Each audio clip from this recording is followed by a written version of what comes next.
Ang nakaraan. Nagawang nga ng ating bida na makumplito ang manual ng Forgotten Monarch ng angka ng Ragnar, ang nilalang na nagawang talunin ang Nameless Monarch noon.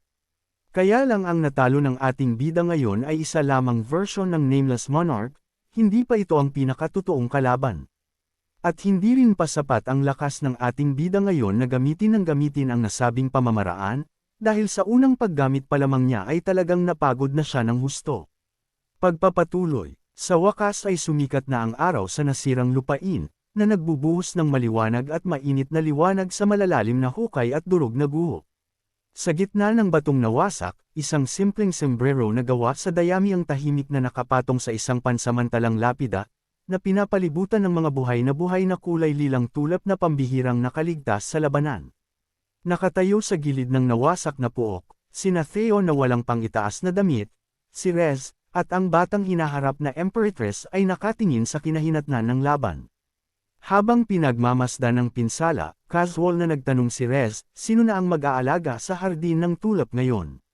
Walang pakialam na sumagot si Theo na hindi na kailangang alagaan pa ito, dahil lang sa tuluyan na nila itong nasira. Nang tanungin ni Rez kung talagang maayos lang na gunawin ang isang makasaysayang guho, napangisi si Theo at sinabing maayos lang ito para sa kanya sa ngayon. Sa isang pilyong ngiti, pabiro niyang idinagdag na pinaplano niyang iulat sa lahat na si Rez ang gumawa ng lahat ng pinsala, at tinutokso na dahil sa wild nitong personalidad, paniniwalaan ito ng lahat ng walang alinlangan. Agad na sumabog si Rez sa komedyanteng galit, at galit na sumigaw, "Ano? Ang duwag mo?" Mabilis itong pinalapas ng ating bida at inaming nagbibiro lang siya. Tiniyak niya sa kanya na dahil aktibo nilang inililigtas ang hinaharap na Empress, tiyak na maiintindihan ng lahat sa kani-kanilang tahanan ang naging collateral damage. Kumalma si Rez at mahinang sumang-ayon habang kinikilala ang matis na katayuan ng batang babae bilang Empress ng Mahiya. Habang kumakalma ang pag-uusap, dahan-dahang inalis ng batang babae ang kanyang maliit na kamay sa pagkawak ng ating bida. Isang malalim at emosyonal na panloob na boses, na nagmumuni-muni sa mahirap na paglalakbay, ang tapat na umamin sa isang natitirang duda, na nagsasabing inakala nilang hindi na siya makakatakas kailanman sa angka ng Freuban. Diretsahang kinakausap si Theo Ragnar sa kanyang isip, ipinahayag niya ang malalim at taos-pusong pasasalamat, na nagsasabing tunay siyang iniligtas nito mula sa isang miserable na nakaraan. Habang humahakbang ang batang babae patungo sa maliwanag at gintong sikat ng araw sa gitna ng mga namumukadkad na kulay lilang bulaklak, payapa niyang itinapos na salamat sa kanya, ang bersyon ng kanyang sarili sa mundong ito ay baka makapamuhay ng mas masaya. Nakatingin sa batang mandirigma na may malalim na emosyon, ang kamalayan ng mas matandang Cassandra ay taos-pusong nagpapasalamat sa ating bida mula sa kaibuturan ng kanyang puso. Nang makitang talagang nagpapasalamat ito, sinamantala ng ating bida ang napakabihirang pagkakataon at matapang na nagtanong kung pwede nitong sabihin sa kanya ang eksaktong lokasyon ng maalamat na Imperial Secret Armory. Halatang nagulat si Cassandra sa napakalaking kahilingan, at nagtanong kung paano nito nalaman ang tungkol sa isang napaka-confidential na lugar. Ngunit nagpakita ng isang nakakaalam ng ngisi, malabong inihayag ng ating bida na kahit paano ay alam niya ang pagkakaroon nito. Sa paniniwalang si Theo lamang ang tanging nakakapagtanggol sa kanilang mundo mula sa Nameless Sovereign, nagdesisyon siyang nararapat itong bigyan ng malaking gantimpala, na nagsasabing dapat lang na bigyan niya ito ng kayamanan na kailangan nito. Sa isang malambot na mahikang paghawak sa noo ng ating bida, sinimulan niyang diretsyong ilipat ang napakahalagang kaalaman. Damilat ang mga mata ng ating bida habang ang napakalaking dami ng confidential na impormasyon tungkol sa eksaktong lokasyon ng armory ay mabilis na pumasok sa kanyang isip. Ipinaliwanag niya na ang pagkaalam lang sa lokasyon ang mismong susi upang ma-access ang mga maalamat na kayamanan nito, at hinimok siyang gamitin ito sa anumang paraan na kanyang nais. Tinanggap ng ating bida ang napakahalagang regalo at kumpiyansang nangakong gagamitin ito ng maayos.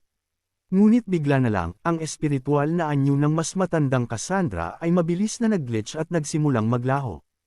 Isang umiilaw na system prompt ang kumislap, na nag-aanunsyo na ang limitasyon sa oras ay natapos na at ang koneksyon sa Mindgate ay opisyal nang naputol.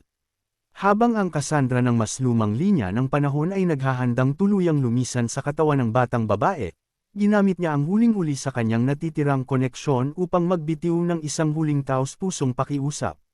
Nakatitig ng malalim sa kanyang mga mata, ang naglalahong kamalayan ay desperadong nakiusap sa ating bida na pakiusap na protektahan ang hinaharap ng mundong ito bago tuluyang maglaho ang kanyang espiritu sa hangin, na nag-iwan sa pagod at walang malay na maliit na si Cassandra na ligtas na bumagsak sa mga braso ng ating bida. Hawak ang payapang natutulog na maliit na si Cassandra, tumingin si Theo sa labas, habang malalim na pinagninilayan ang matinding kabalintunaan ng kanyang paglalakbay. Tahimik niyang naisip na noong una ay naparito lamang siya upang maghanap ng sarili niyang personal na paghihiganti, ngunit ang kanyang landas ay hindi maipaliwanag na humantong sa napakahalagang sandaling ito.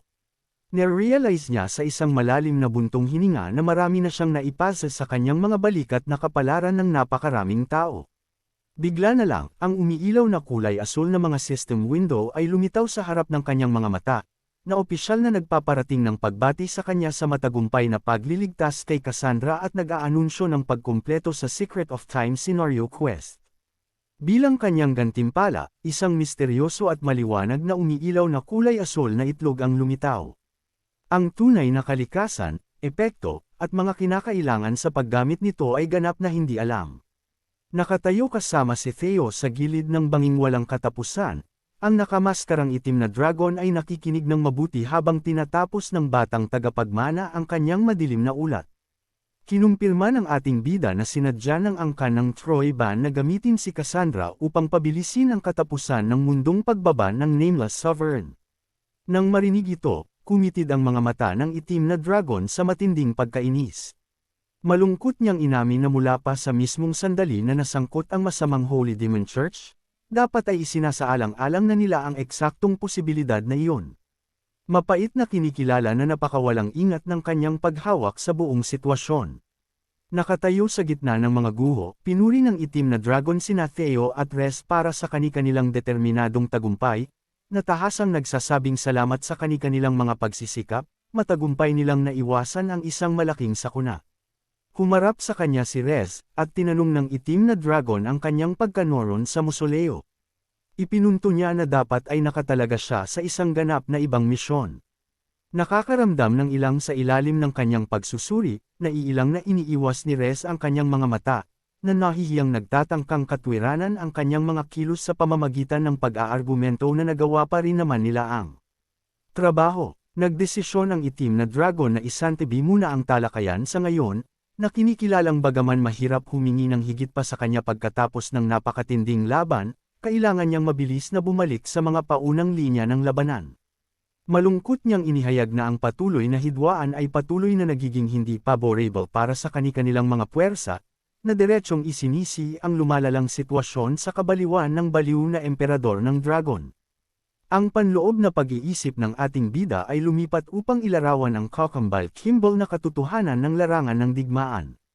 Ipinapakita nito kung paano binuhay ng angkan ng Troiban ang baliw na emperador ng dragon at pinakawalan ng nakakahawang kabaliwan nito, na mabilis na nagsimulang hamawa at samaire sa mga hanay ng mga nagtatanggol na puwersa.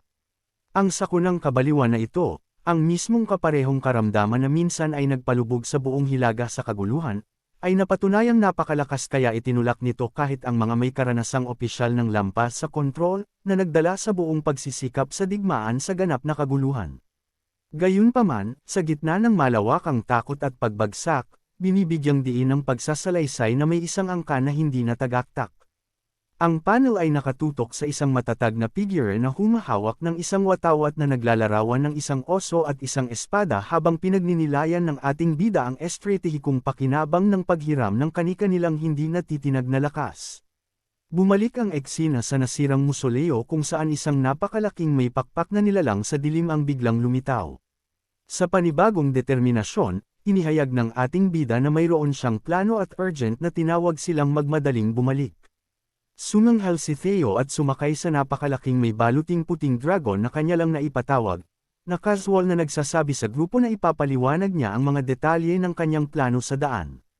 Gayunpaman, ang isang napakalito na si Rez, na sa kasalukuyan ay nagbubuhat sa natutulog na maliit na si Cassandra na nakatali sa kanyang likod, ay natatarantang sumigaw upang patigilan sila. Hinihingi niyang malaman kung ano ang dapat mangyari sa bata, na malakas na nagpapaalala sa ating bida na siya ang dapat na maghahatid kay Cassandra pabalik sa amang lupain ng Ragnar. Tumingin sa pagod na bata, malungkot niyang ipinaliwanag na nabuhay ito sa isang napakalungkot na buhay, na pinalatag ng isang kapangyarihan sa oras na hindi naman ito kailanman ginasto. Idineklara niya na kahit hindi man ito tuluyang makatakas sa kanyang marahas na kapalaran, gusto niyang kahit paano ay makaranas ito ng isang normal na buhay hanggang sa maging sapat na ang edad nito upang gumawa ng sarili nitong mga desisyon.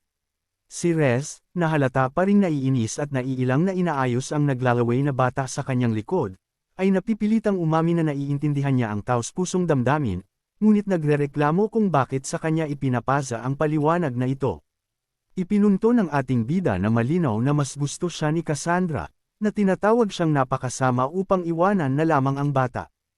Iniiwasan ang kanyang mga protesta, simpleng sinabi ng itim na dragon na kailangan siya ng mabilis sa mga paunang linya, habang maayos na pinupuri si Rez sa pamamagitan ng paggigiit na siya lamang ang tanging tao na kanyang mapagkakatiwalaan sa napakahalagang misyong ito ng paghahatid.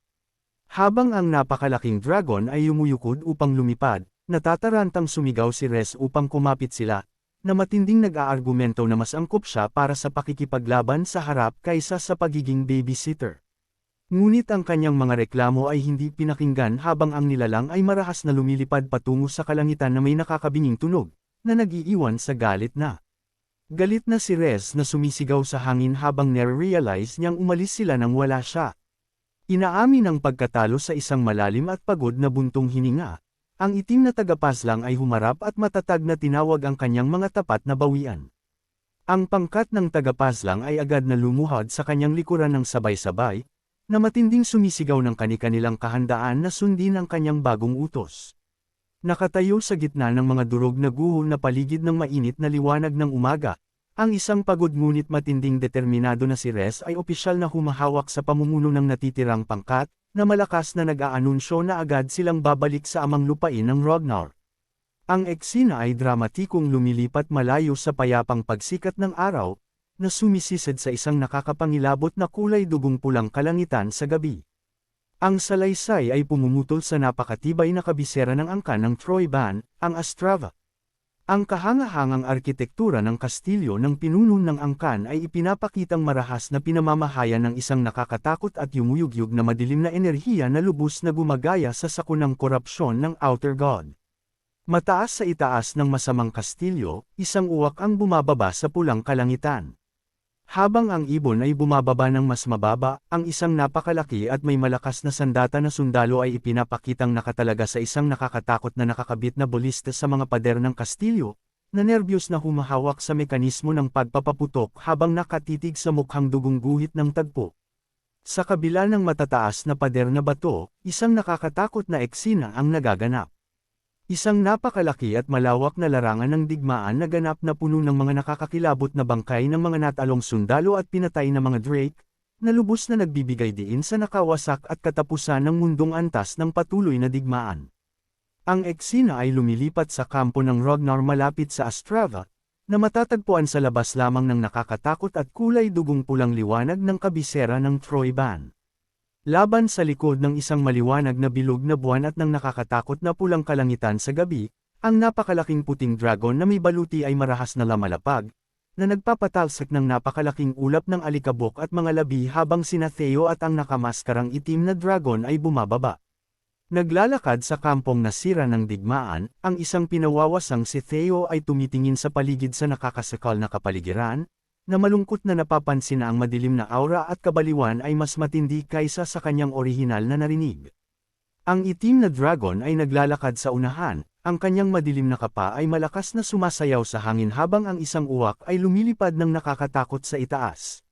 Malungkot niyang kinukumpirma ang obserbasyon ng ating bida, na ipinapaliwanag na ang kabaliwan ay nagbago at lumakas ng malaki kaysa noong bago ang orihinal na pagkamatay ng baliw na emperador ng dragon. Malungkot niyang isinisi ang nakakatakot na pagtaas ng lakas na ito sa mga masamang paraan ng pagkabuhay muli ng Holy Demon Church. Ipinapaliwanag ang malalang sitwasyong tactical, inihayag ng itim na dragon na ang kani-kanilang mga tropa ay mabilis na nalalantad at nahahawahan ng kabaliwan kaya ang pamunuan ay walang ibang pagpipilian kundi ang ilayo ang karamihan sa kani-kanilang mga puwersa pabalik sa likuran upang maiwasan ang isang ganap na sakunang pagbagsak. Habang ang dalawang mandirigma ay kumikilos lagpas sa mga kumikislap na apoy sa kampo at mga pagod na bantay, ang itim na dragon ay nagbibigay ng isang nakakadurog na katotohanan tungkol sa kani-kanilang kasalukuyang pagkugkob. Dito mismo sa pinakapangunahing linya, 1,000 piling sundalo lamang ang natitira upang harapin ang katapusan ng mundong. Banta, mabilis na nagtanong si Theo para sa isang update sa sitwasyon. Ang kahangahangang nakamaskarang itim na dragon ay diretsyong sumasagot sa kanya, na nag-uulat na ang laban ay humantong sa isang ganap na mahirap na paghinto. Ipinapaliwanag niya na habang mas sinusubukan ng kani-kanilang mga puwersa na magtulak patungo sa pangunahing kastilyo, lalong nagiging nakakatakot ang matinding kabaliwan, na ginagawang halos imposibleng makalapit ng diretsyo. Napapansin din ng itim na dragon na ang pagpapakawala ng isang pag-atake mula sa kalawakan ay ganap na hindi kasama sa mga pagpipilian dahil sa napakalaking bilang ng mga nakakabit na balista na aktibong nagtatanggol sa mga pader ng kastilyo. Idinadagdag na ang bulag na pag-atake sa pamamagitan ng paglalakad ay magiging isang ganap na pagpapakamatay at magiging napakamahal para sa kanila. Nang marinig ang nakakadurog na ulat na ito, matigas na binubuo ng ating bida ang kani-kanilang malalang sitwasyon, na nagtatapos na hindi lang sila makakapagpatuloy ng mas malayo nang hindi muna tuluyang inaalis ang pinagmulan ng kabaliwan. Naglalakad sa kanyang tabi, ang itim na dragon ay malungkot na sumasali, na sumasang-ayon sa malungkot na pagtatasa ng batang tagapagmana, ngunit ipinupunto ang marahas na katotohanan na hindi pa sila nakakahanap ng isang praktikal na paraan upang magawa iyon. Habang humahakbang sila sa loob ng isang napakalaking maliwanag na tolda ng pamunuan, ang kapaligiran ay napakatindi at nakakasikal. Nakaupo sa paligid ng napakalaking bilog na mesa ang maalamat na siyam na dragon ng angkan ng Ragnar. Habang pumapasok si Theo, ang isa sa mga kahangahangang dragon ay matinding tumititig sa kanya, ang kinatatakutang Overlord Dragon. Ang kanyang nag-iisang mata ay puno ng matinding pagkainis. Ang Overlord Dragon ay mabilis na sumasagot na hindi sila nakahanap ng paraan upang patigilan ito hanggang sa ang batang tagapagmana ay sa wakas ay nagdesisyong magpakita. Ang galit na Overlord Dragon ay agresibong naghahangad na malaman kung saan sa mundo naglagalag si Theo habang sila ay nakikipaglaban sa isang desperadong dugong digmaan. Sa kanyang tabi, ang isa pang may malakas na baluting dragon na may makapal na bigot ay tumatawa sa ganap na pagkasuklam, na mapait na nagbubulong tungkol sa kung gaano kabaliw na hanggal ang bata. Nakatayo ng ganap na hindi natitinag sa harap ng mga galit na nakatatanda sa angkan, si Theo ay magalang na humihingi ng paumanhin, na mahinahong ipinapaliwanag na mabilis lamang siyang nawala. Ngunit habang humahakbang siya at marahas na ibinabagsak ang kanyang kamay sa mesa ng pamunuan na may nakakabinging tunog, ang kanyang kilos ay agad na lumilipat mula sa paghingi ng paumanhin patungo sa ganap na hindi natitinag na kumpiyansa. Matapang niyang idineklara sa natitigil ang silid na kapalit ng kanyang mabilis na pagkawala. Dala niya ang ganap at hindi maikakailang paraan upang tuluyang tapusin ang buong digmaang ito. Bigla na lang, isang maliwanag na kulay asul na holographicong system window ang tumutunog sa tabi ng kanyang nakalapag na kamay, na opisyal na nagpapasimula sa kanyang kasunod na napakahalagang layunin. Ang umiilaw na prompt ay nag-aanunsyo ng simula ng Scenario Quest No. 6 na may nakakatakot na pamagat na Completion of Revenge. Ang pinakamatinding misyon sa mundo ay malinaw na nakalatag sa harap ng batang tagapagmana. Kailangan niyang hulihin ang kabisera ng angkan ng Troiban na kinain ng kabaliwan, ang Astrava, at sa wakas ay tapusin ang dugong paghihiganti ng kanyang nakaraang buhay. Ano kayang plano ang sinasabi ng ating bida para pabagsakin ang kalaban? Abangan!